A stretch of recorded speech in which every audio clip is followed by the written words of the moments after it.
वरना जब घोड़ी पे चढ़ के चले भगवान मालिक जन को तो इन्हें गीतन लिखत हुआ को लाभत हुआ है?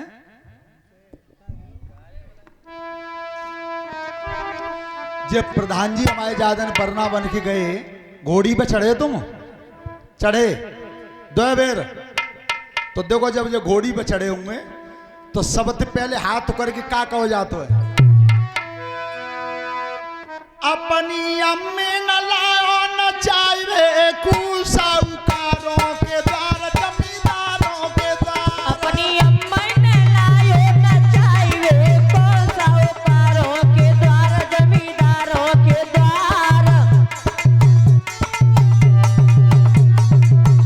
सुनो बहन जी एक कमी करती हूँ तुम यहाँ बस कमी को मैं बता रहा हूँ को सुधार कर दियो।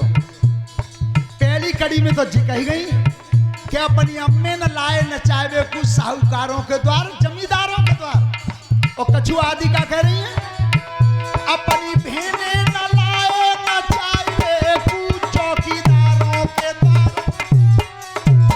अपनी बहन न लाए न चाहे कुछ चौकीदारों के द्वार चौकीदारों के द्वार।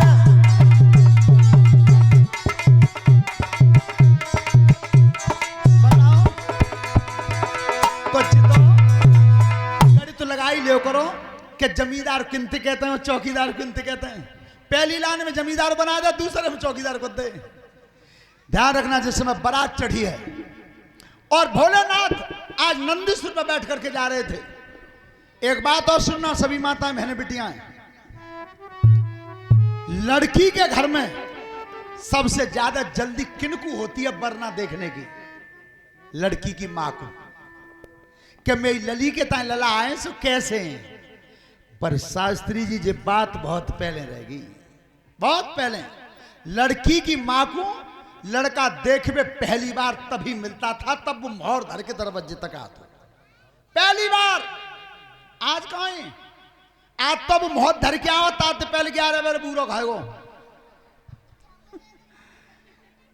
ऐसा नहीं था पहले। सो मैना और पार्वती का हाथ पकड़ के ये ऊपर भवन पे सो भोलेनाथ की नारे हालते आ रही बैल पे।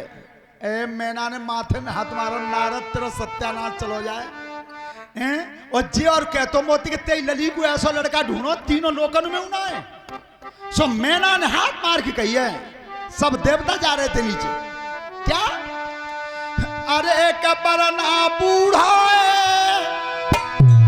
नारद कैसो घर वरना बूढ़ो है नारद कैसे घर ढूंढो है जी वरना बूढ़ो है नारद कैसे घर ढूंढो है।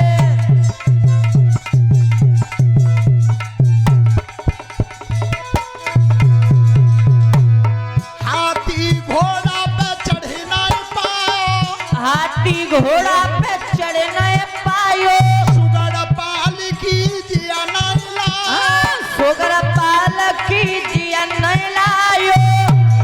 अरे ना दिया टूड़ो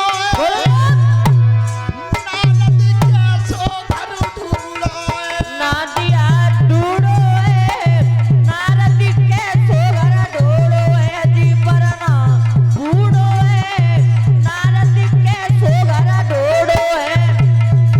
खीर खाड़ा कछु जिया नहीं खावे खीर खाड़ा कछु जिया नहीं खावे अच्छो भोजन जाय न सुहावे अच्छा भोजन जाय न सुहावे। हाथ धतूरो नारद कैसो घर ढूंढो खात धतोरो है नारद कैसे घर ढूंढो है वरना बूढ़ो है नारद कैसे घर ढूंढो है।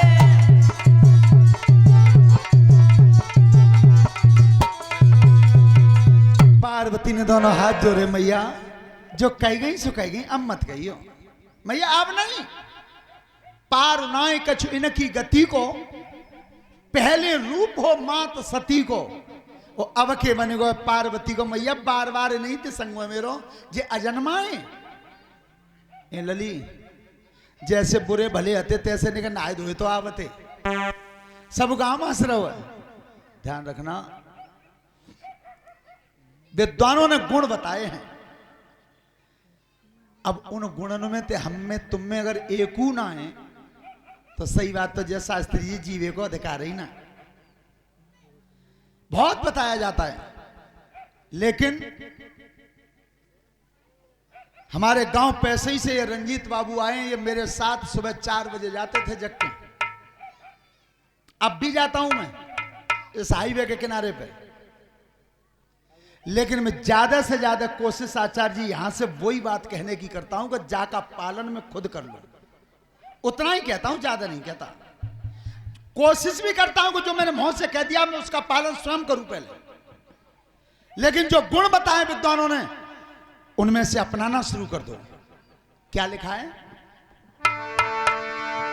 एषां न विद्या न तपो न दानम ज्ञानम न शीलम गुणो न धर्मः ते मर्त्यलोके भुवि भारभूता मनुष्य रूपेण मृगाश्चरन्ति।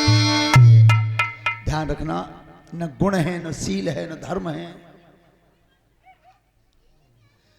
ये तप और विद्या अगर कुछ भी नहीं है, ऐसे मान लो जैसे जंगल में हिरन घूम रहा है, कुछ नहीं है तुम्हारे पास।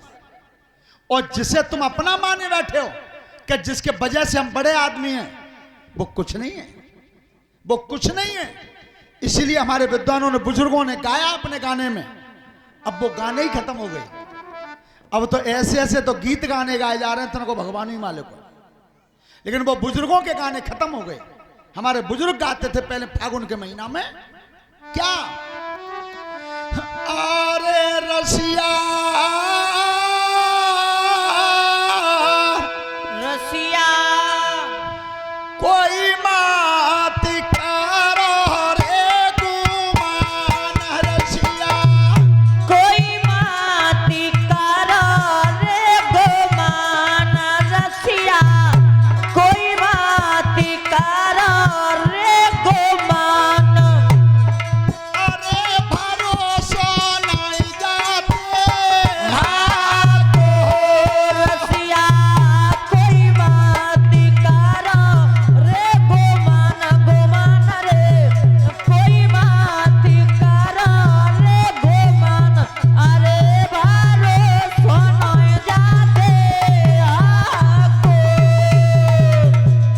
रसिया कोई मत करो गुमान रे भरोसा नहीं जा। देव क्यों जिया तो अरे पमना चले ती भूली जाई। जिया तो पवना चले ते ढूरी जाए जिया तो पवना चले ते ढूरी जाए। अरे बबूला जैसी में हाथो जिया तो पवना चले ते ढूरी जाए जिया तो पवना चले ते ढूरी जाए। अरे बबूला जैसे में हाथो। ध्यान रखना, सबसे ज्यादा कीमती चीज क्या है हमारे तुम्हारे लिए, और खास करके नौजवान बच्चे ध्यान से सुने। बेटा दवाई वही फायदा करती है जो खाने में कड़वी लगती है। बात तुम्हारे हित में बोई जाएगी जो सुनने में कड़वी लगेगी। एक बहुत अच्छी बात बता के जा रहा हूं, 16 बरस से और 21 बरस तक 5 साल, ओनली 5 ईयर, केवल 5 साल जा शरीर को रखा देना। अगर 80 साल से पहले बुढ़ापे को 9 तो हुआ जावे, पर कबाड़ो तो जाई 5 साल में ही है। जीवन में ध्यान रखना, कीमत किसकी है? सबसे ज्यादा है, सबसे ज्यादा है। ये हमारे आचार्य लोग भी पढ़ाते होंगे तुम्हें विद्यालय में, wealth is lost nothing is lost. अगर धन चला गया तो कुछ नहीं गया। Health is lost something is lost. अगर तुम्हारा स्वास्थ्य बिगड़ गया तो समझो कछु चलोगा। Character is lost everything is lost. कुछ नहीं बचा तुम्हारे पास। सबसे ज्यादा रक्षा करनी चाहिए तो इसकी करनी चाहिए और देखो प्रमाण तुम्हारे सामने बताऊं, बहुत ध्यान से सुनना, सभी बच्चे बात करना बंद कर देना। बेटा कथा सुनने से कल्याण नहीं होता, कथा में जो बातें सुनाई जाती हैं उनका अपने ऊपर धारण करने से कल्याण होता है। पूजा इसकी होती है कि जिस समय भगवान प्रभु श्री राम ने रावण को मार दिया था, और रावण को जब मार दिया था तो मंदोदरी आई थी, और मंदोदरी ने मन में विचार किया क्या जिस मेरे पति के धरती पर चलने से जब तन बल डोले नित धरनी और तेजहीन पावक सस तरनी, वरुण कुबेर सुरेश समीरा और रण सन्मुख का उधरेऊ न धीरा, भुजबल जीते कालयम साई और आज परे अनाथ की। आज मंदोदरी आई, ध्यान रखना उस समय राम को भी दुख था, भगवान राम को कष्ट था। एक पर्वत के शिला पे, पत्थर की शिला पर राम बैठे थे, दुखी थे, धनुष और तरकस टेक दिया था नीचे। उन्हें कष्ट इसलिए था कि एक बहुत ऊंचे कुल के 4 वेद 6 शास्त्र के ज्ञानी को आज मैंने मार दिया, इसलिए राम दुखी थे। लेकिन मंदोदरी जब आई तो पूछा जवानों ने आप कैसे आई हैं? मंदोदरी ने कहा क्या जिस मेरे पति रावण से, अरे मानधाता जैसे राजा भी स्वर्ग में प्रणाम करते थे, सूरज और चंद्रमा मेरे पति के हुक्म से निकलते थे, सब देवता दरवाजे पर हाजिरी भरते थे, इतने बड़े बलवान मेरे पति को आखिर मारा तो मारा किसने? मैं उसे केवल देखने आई हूं। तो राम बैठे थे, पूरब की तरफ मुंह करें, पीछे से आई हैं, पीछे से। श्रोता बंधुओं, संध्या का समय हो चुका था, सूरज ढल रहा था, तो पीछे से जब कोई आएगा तो आचार्य जी पूरब को अगर मुंह होगा तो छाया सामने आएगी, छाया। तो जैसे ही मंदोदरी की छाया कंधा पे होकर सामने दिखी, भगवान राम उठ के खड़े हुए, उठ करके खड़े हुए और लौट करके कहा माता प्रणाम, मुझे इस बात का कष्ट है कि इतने बड़े विद्वान को मुझे आज अपने हाथों से मारना पड़ा, पर मैया तुम्हारा पति गलत रास्ते पे था इसलिए मारना पड़ा। अब बताओ क्यों आई हूं? राम, मैं केवल यह देखने आई थी कि इतने बड़े सम्राट, इतने बड़े बलवान को, जिसके लिए तुम्हारे पूर्वज मानधाता जैसे प्रणाम करते थे, मेरे पति को आखिर मारा तो मारा किसने? भगवान राम हाथ जोड़ के कहते हैं मैया देख लिया, देख लिया। तो मंदोदरी का जवाब है राम देख लिया, देख लिया। पर सुनो मैंने क्या देखा है, इसे सब नौजवान बच्चे ध्यान से सुनना। मंदोदरी का जवाब क्या था?